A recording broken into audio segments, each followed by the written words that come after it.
Сопружници тешки инвалиди од виничкото село Блатец оставени без нега и пари. 63-годишната Љуба, по скршеница на ногата и неколку операции, веќе 2 години е врзана за постела. Се ме боли, се ме живо боли, нема ништо здраво, немам ништо здраво. Ни мога да спия, ни мога да стана. Не мога ништо и никаде немам. Олеле, не мога да се подигне. За неа единствено се грижи нејзиниот сопруг Љупчо и самиот инвалид. Ја не мога. Зошто? Почва ми велат. Едва само стан од крајот. Вика дионичарите не води. Освен без здравје, сопружниците Стојчеви се и без пари. Тие не земаат никаква парична помош. За да користат средства од државата за туѓа нега, тие треба да поминат на конзилијарна комисија.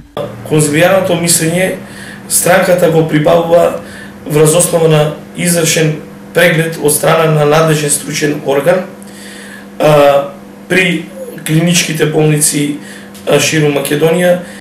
Но закажувањето таму оди тешко. Ние правиме обиди да закажеме кај истата комисија, меѓутоа истата комисија се уште нема термини оформено и состојбата во моментот е статус кво. Единствено на Љуба и Љупчо Стојчеви помош им пружи виничкиот градоначалник, кој денес им беше во посета. Веднаш преку општината обезбедивме еднократна парична помош на ово семејство и заедно со Центарот за социјални грижи отпочнуваме постапка за додадување на туѓа нега за ова семејство. Исто така преку општината обезбедивме еден социјален пакет за да имаат храна во текот на периодот додека се оствари оваа наша заложба, односно обезбедувањето на туѓа нега. Помошта од општината е добредојдена, но за спас на Љуба и Љупчо, своето треба да го направи и државата.